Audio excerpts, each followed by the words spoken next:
नागपूर शहरातील अंबाझरी परिसरात गुन्हे शाखा युनिट क्रमांक 2 ने मोठी कारवाई करत एका सराईत आरोपीला ताब्यात घेतला आहे। 9 एप्रिल रोजी मिळालेल्या गोपनीय माहितीच्या आधारे पोलिसांनी तेलंगखेडी उद्यान परिसरात सापळा रचला। माता मंदिराजवळ संशयास्पद हालचाली करणाऱ्या एका युवकाला पोलिसांनी थांबवून तपासणी केली। या तपासणी दरम्यान आरोपीकडे धारदार लोखंडी चाकू आढळून आला, तसेच त्याच्याकडे केटीएम मोटरसायकलही होती। पोलिसांनी तत्काळ कारवाई करत आरोपीला ताब्यात घेतला आणि महाराष्ट्र हत्यारबंदी कायद्यानुसार गुन्हा दाखल केलाय। आरोपीचे नाव अनिकेत उर्फ मारी राकेश शेंद्रे, वय 22 वर्ष असे असून तो नागपूरमधील दाभा परिसरातील रहिवासी आहे। महत्वाची बाब म्हणजे हा आरोपी गिट्टी खदड आणि अंबाझरी पोलीस ठाण्यातील खुनाच्या प्रयत्नाच्या गुन्ह्यातही फरार होता। तसेच MIDC आणि बेला पोलीस ठाण्यातही विविध गंभीर गुन्ह्यांमध्ये तो वॉन्टेड होता।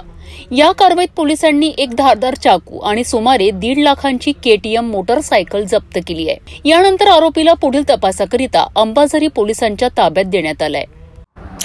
पोलीस ठाणे गिट्टीखदान आणि पोलीस ठाणे अंबाझरी येथे खुनाच्या प्रयत्नाच्या गुन्ह्यामधील पाहिजे असलेला आरोपी नामे अनिकेत उर्फ मारी राकेश शेंद्रे, वय 22 वर्ष, राहणार दाभा, याचा शोध पोलीस स्टेशनचे तपास पथक तसेच क्राईम ब्रांच युनिट 2चे अधिकारी आणि कर्मचारी हे समांतर पद्धतीने घेत होते। या 2 पोलीस स्टेशनच्या शिवाय पोलीस स्टेशन MIDC येथे सुद्धा या आरोपीच्या विरुद्ध गुन्हे दाखल होते।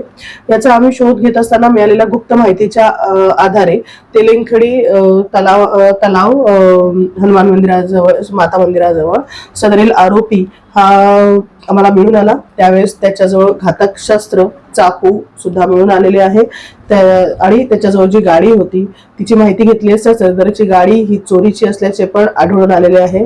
हा नमूद आरोपी त्याला ताब्यात चाकू आणि गाडीसह घेण्यात आलेले आहे। एकूण 1.5 लाख चा मुद्देमाल त्याच्याकडनं जप्त करण्यात आलेला आहे आणि पुढील योग्य कार्यवाही करता त्याला पोलीस ठाणे अंबाझरी येथील खुनाच्या प्रयत्नाच्या गुन्ह्यामध्ये मुद्देमालासह हस्तांतरित करण्यात आलेले आहे आणि उर्वरित पोलीस स्टेशन्सला याबद्दल माहिती देण्यात येऊन त्याच्या विरुद्ध योग्य कायदेशीर कारवाई करण्याची माहिती देण्यात आलेली आहे।